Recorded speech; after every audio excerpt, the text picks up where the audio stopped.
Right then, folks, we've had ourselves a transfer window, a championship-themed transfer window. How have we done?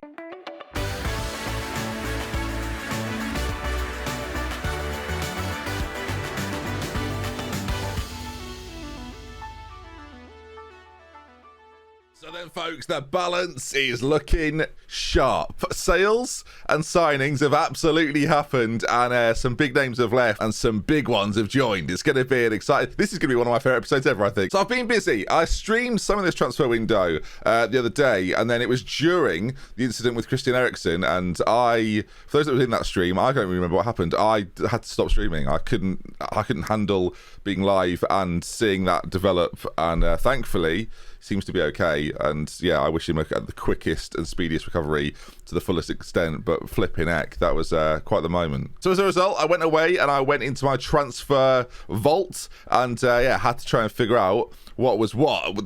We're starting with Dale Smith on this screen here.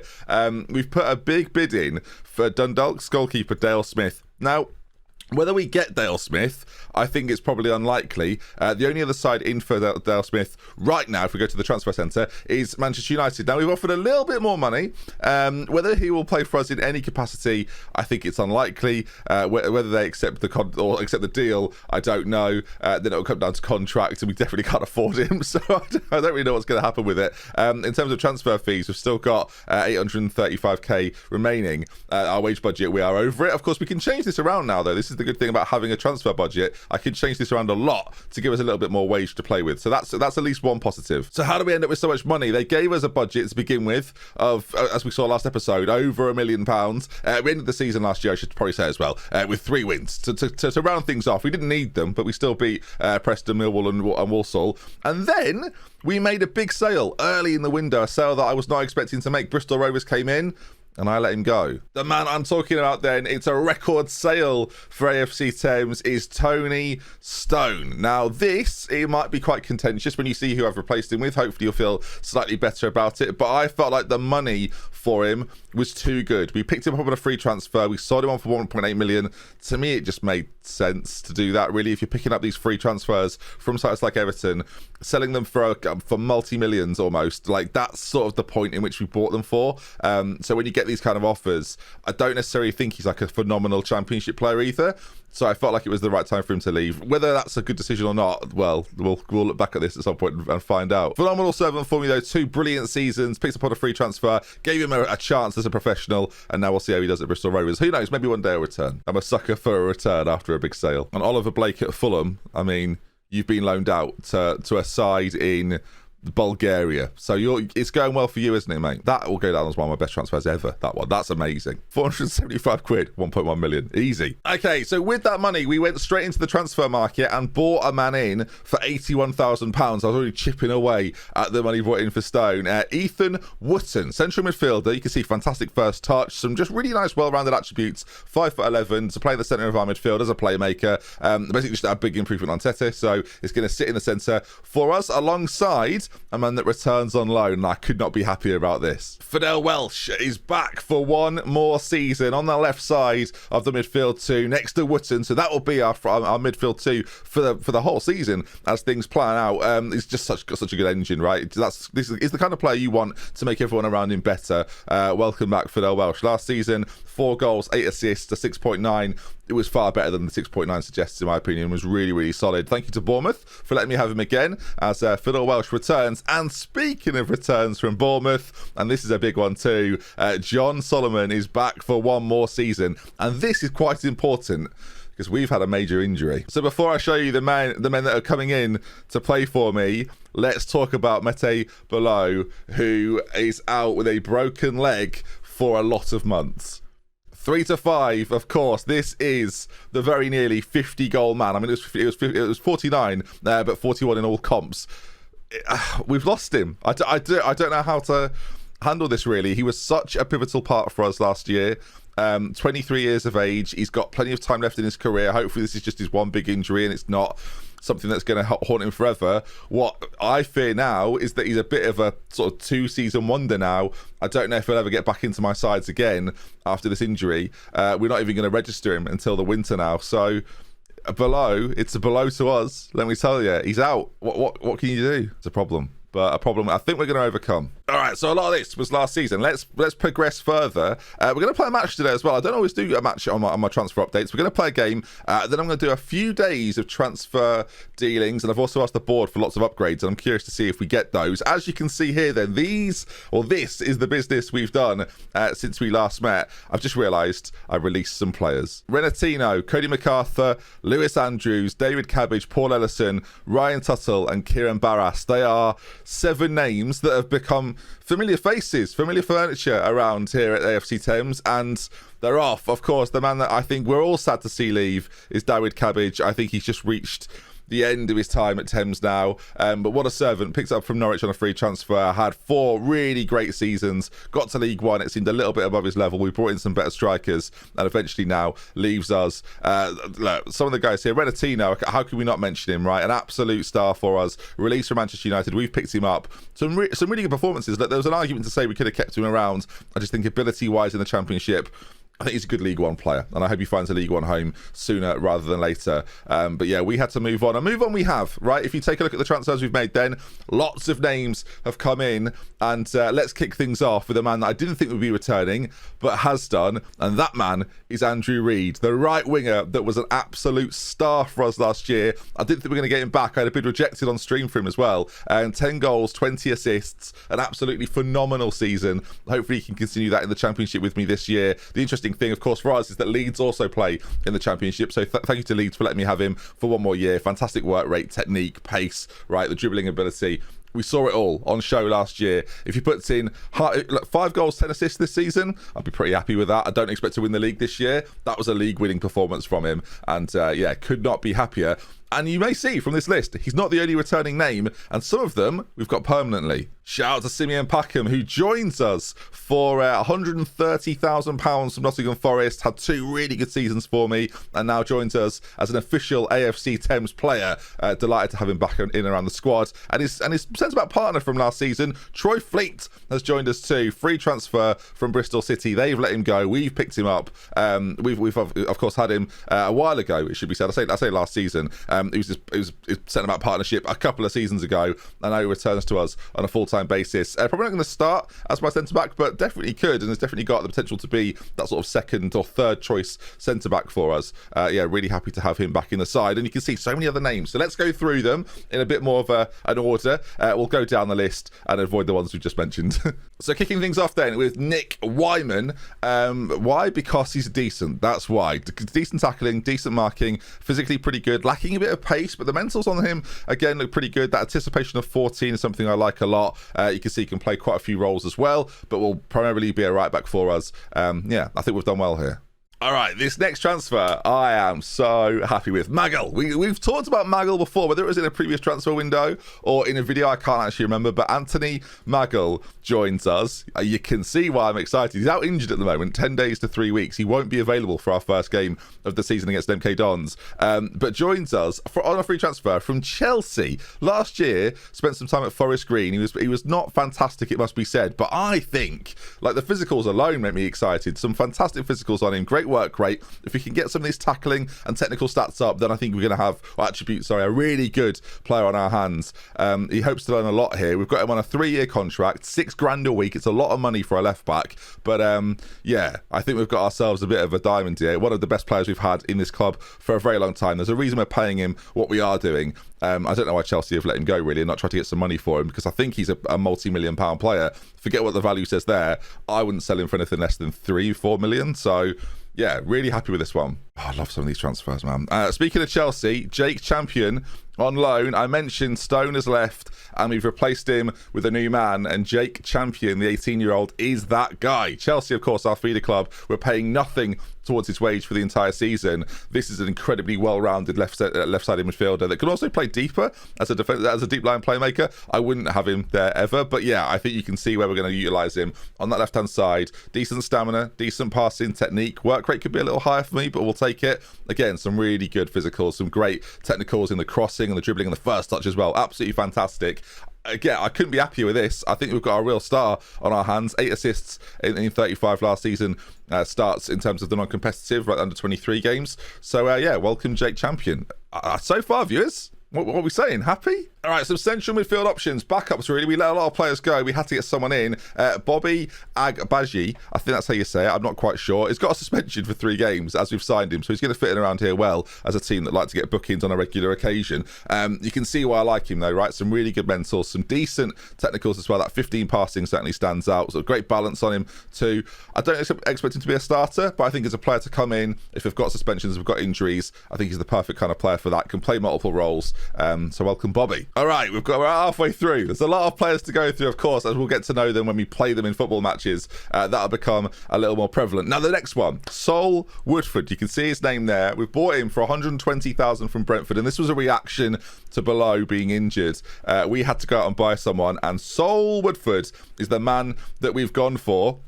I think you can see where we've signed him. He's very similar to BALOGH, basically. That's what we went for. Someone who's a bit of a carbon copy to play alongside Solomon up front. 14 pace, 14 acceleration, 14 agility, 15 composure, 13 off the ball, great work rate, great technique, and then that 16 finishing, 14 first touch, and 13 dribbling. Those are the attributes that I was looking for when trying to get in a striker, and Sol Woodford is that guy. Last season in the National League on loan from Exeter, 14 and 28. Scoring goals, I think he'll score a similar amount for me this season. Again, we're a team in the Championship here that are looking to survive. Make no mistake about it, and I think Sol Woodford can certainly help us do that. As we move on then, another left-sided player, Guto Wilding comes in, the Welshman on loan. If you have any issues with Champion, I wanted a backup who was going to be capable of playing. I don't think he'd be on the bench that often because of the 5 loans in any squad that you can have. But if we're looking to rotate, looking to bring in another left-sided player with a lot of pace, agility, right, work rate, technique, this is your guy. So, yeah, welcome Guto. I don't know if it said Guto. Probably not said Guto, but welcome. All right, then, 3 more players to go. The 3 players at the bottom of the list, of course, we've seen Packham, we've seen Troy Fleet, and I've mentioned centre-backs. Jordan McManus, this is the other man that I expect to play every single game for me at centre-back, left-sided centre-back this season. Obviously, I'm a big fan of Packham, but Jordan McManus on that left-hand side is going to be the guy, I hope. Now, I've got some question marks over his bravery and his work rates maybe, but I think generally speaking, the heading, marking, tackling is very good. The physicals are really, really good. And the concentration as well. The aggression, hopefully that doesn't cause us too many problems. Positioning, it's all very good, right? 2 caps for Scotland as well. Joins on a free transfer from Ipswich Town, who have been a League 2 side last season, but I think he plays way above that level. We will, of course, find out. But Jordan McManus, welcome to the team. Jack Wilding up next. You can see why we've bought him, not to play as a left-sided inside forward, but as that deep line playmaker, box-to-box backup. I wanted a couple of players like this. We've already gone through the fact that we've got our midfield 2 settled, but I wanted a couple of guys in reserve, and he's one of them. 16 dribbling, 18 passing. I mean, late in games, when you're looking to unlock a defence maybe, tries killer balls often, expect Jack to come on quite often. He's got some real ability. In comes Kola, get that right, Kola Arimu. There we are, better. Said actually correctly. The Nigerian, left-sided, tackling of 12, marking of 11. A little questionable, but as a backup left-back, the mentals are really, really good on him. Great stamina too. Yeah, joined us, 21 years of age from Reading, on loan for the entire season. I like him a lot. I think he's going to be great. Again, you're not going to use a left-back option, like a backup left-back option on your bench all the time. You're not going to need to. So it makes sense for us to have him when Maggle's not available. And I can't say Maggle without thinking of Michael Cole from wrestling. So this is going to be a battle for me throughout the season. So team-wise, there's the run-through of who we've assigned. And it's a lot of names to try and get familiar with. But this is how I picture our 11 lining up, at least to begin with. If everybody was fit, there's an argument to say that BALOGH would be in there. Maggle would certainly be in there at left back. But this is how we're lining up for our first game in the Championship versus MK Dons. Doherty will be in goal then. Of course, we're trying to sign a better goalkeeper, but I still think this guy is good enough to be our keeper for now, at least. Wyman at right back, Arumu at left back, McManus and Packham in the centre. I think that's a solid partnership. I think it's one of our areas of weakness, but it's still a solid partnership.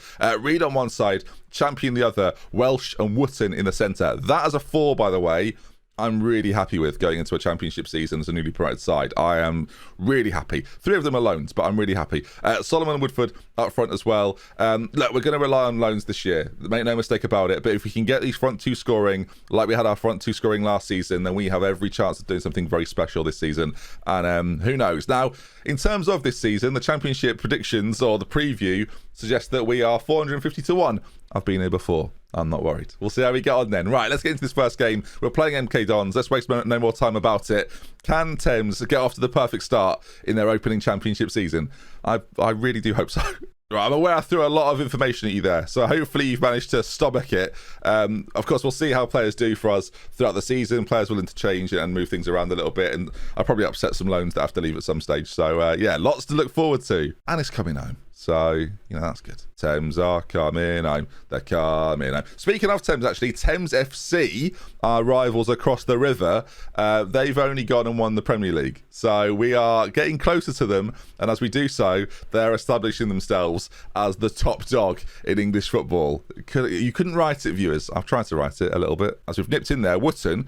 This is the first time we're seeing Wootton do anything. Well, the ability to win the ball there was fantastic. The shot, not so good. We've got a corner now as well. We've got one man in the middle, but of course, we're known for these short corners. Will they work at this level? This is a slightly different variation from the short corner. I don't know if we've practiced it much in pre-season. As Reed now cuts inside, goes for goal. Oh, whistles it wide. And 3 minutes in, viewers, we look like a side comfortable in championship skin. I don't know how we'll do this year. Last year, I predicted we win the league. This year, I think I'd be delighted with a mid-table finish. I think avoiding relegation is of course, the main priority, as Doherty makes a decent save there. We'll have to see. I wish I could sit here and say we're going to win the league, we're going to get into the playoffs. I think we've got a chance of doing that. I think the bounce of being promoted is always giving you a chance. The champion shot goes in on goal. The way we're doing so far in this game gives me a little bit of hope as well. We don't look overawed at all. We're creating at will. Woodford has already got an injury. Now, striker is one area where I still might bring in another player. So we've got a penalty. Packham's been bundled to the ground, and we've got ourselves a penalty. Now, Solomon, the man that was the second fiddle almost to below last season, has got a chance to open his account for us in the championship, and he will do. Powers it down the middle. MK Dons 0, Thames 1, and John Solomon, on loan again from Bournemouth, gets the goal, and Thames lead here away from home. This is what we're talking about, viewers. This is what we dreamed about. Come on now. Let's just go to the Premier League this year. Well, I'm ready. I'm not ready. We're not ready. Please, not yet. We need a year to stabilise, and then next season, with the right loans, with the right additions, with some actual money to spend, we could perform miracles. All right, we can see there then Woodford has got this little injury. Our bench is not stacked full of, that's a very dominant performance from us. It's not stacked full of striking options. So I have to be aware of that. Tete is one of those, of course. We're going to have to bring in another striker. That's something that's obvious to me at some stage. Wootton can play up there. We'll stick with Woodford for now. But yeah, I'm definitely conscious of bringing in another striker at some stage. Free transfer market, I will say, like the expired players market has been pretty awful, actually. As far like I've had some far better years for types of players that have been released and available to me as they go forward, pull back across. Well, whether it was good defending or not, I don't know. Packham blocks it. He didn't seem massively aware of it as he sort of stood still, looked the other way. But yeah, the free transfer market was quite weak. The low market, as you've seen, was pretty good for us. Chelsea coming in clutch a couple of times too, giving us players either for free or on loan.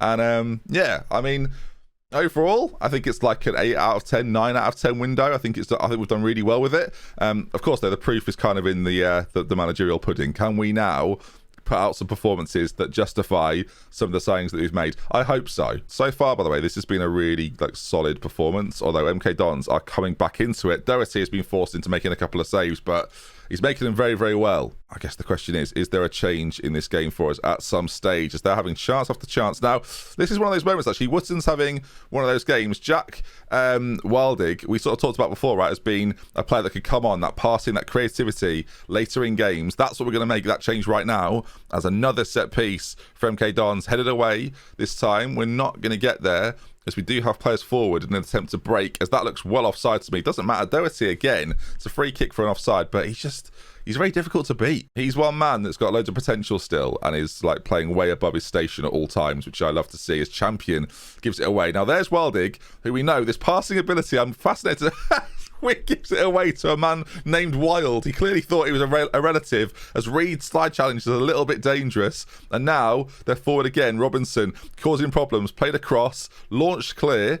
And yeah, we've got to try and find a little bit of calmness here in the final few moments of this game. Well, I say final few moments, there's actually loads of time left as Travis Wild bags. I can't believe Wildly's come on with his 18 passing and giving it away immediately. That is disappointing. We've got a situation here with Woodford that I'm not sure what to do with him. He's on a 6.4. He's got this little knock. He's got a bruised ankle. Right, do you take him off with 25 to go and bring on someone that's just not as good? Or do we try and find a way to mess things around a little bit and still have a player capable of making a difference? I'm thinking something like this, actually.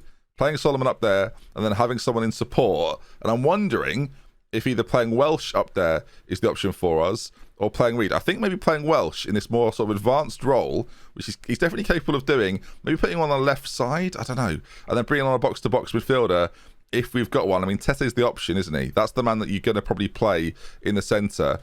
I don't know if this is either an act of genius or an act of stupidity, and I'm not sure yet. We started this game so well, like we were the better side by a mile, and now we've seen nothing but MK Don's dominance, as that is absolutely terrifying. Okay, as an AFC side, you know, there's this desire to beat MK Dons, and right now it's not necessarily going our way. We've got another set piece. I don't know how many corners this is, viewers. This is their... Apparently we've had more corners than them. We've not seen them, have we? We've seen like one? Was it one corner?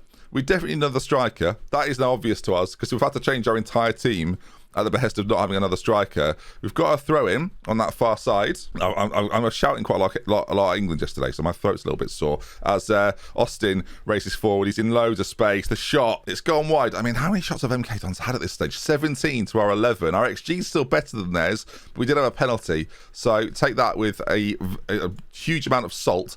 Sometimes waste time, as I would take an away point to kick off the season. Although, are we about to wrestle a victory from the draws of draw? Maybe we are. Wyman, Reed, Wildig, that 18 passing. He's giving it away again. He's giving it away twice.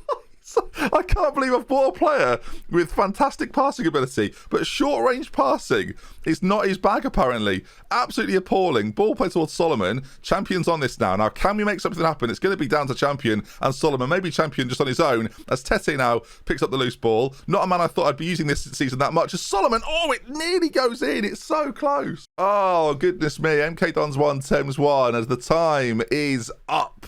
It's a 1-1 draw. It was... yeah, I need to go and get a striker is the overall thought I've got right now. I don't know how injured Woodford's going to be. Hopefully it's just like a bruised ankle, so it's going to be a couple of days and he's going to be back in action. But yeah, we need more firepower there, especially with the injury to BALOGH. Now, look, I made some requests. I asked us to improve the youth recruitment. The board have said no. I'm going to insist that we do. We really, guys, we really should be doing this. They don't think we're in the financial situation to do so. That said, they are going to spend 650 grand on improving the youth facilities. So there's something. Training facilities, we probably can't afford that now. I'm suspecting, as we just go to the finances here. We could still afford to improve the training facilities. Let's try and improve them a little bit, please. I think we should consider it. The facilities are good enough for the level. They're not. The fans want this as well. It's the least you could do for me. You know, the lack of ambition here is really quite poor. We're going to be left behind by our rivals. They're just saying we don't have the money to do it. So, I mean, fair enough. There we are. Sol Woodford, yeah, out for a day. But yeah, we've got to go pick out another striker, I think, as the transfer window remains open for another month. There we are then. Decent transfer window, I think, and an okay first result to stabilise. I don't know where MK Dons are predicted to finish this season, but if I'm going to pay attention to the season preview, I have to also consider the fact they've got me at 24th. MK Dons are mid-table, according to this, so that gives you a vague idea of how good they are and if it's a good point or not. I think it's okay. Again, if I had to set a position I want to finish this season, 14th or higher, I'd be delighted. 15th to 18th, that's fine with me. We've got to be realistic this year. Because it's going to be one of those seasons, I think anyway, that it's going to be sort of one of those middling seasons. I'm probably going to play through all of August and then come back to you for the Luton and Stoke games. So we've got a vague idea after these where we sort of sit this year, and then I can plan out the rest of the season in the videos coming this week. Upload times are going to change. There is football on at 2, 5 and 8 almost every single day. I'm going to start uploading my videos at 1 o'clock every single day for the rest of this week. We'll see if that suits you for a little while, and yeah, then we'll see how we go from weeks on. After the Euros is finished, we'll be back to 5 o'clock, where we always belong. Of course, I'll be doing some Euro videos as well, intertwined between everything. Check out my reaction to the Croatia game from yesterday if you'd like. You can find that on the channel somewhere, and we love with care from it to mention until next time. I'll see you again very, very soon. Thank you so much for watching. Do remember to leave a like, and I'll see you again. Goodbye, everybody.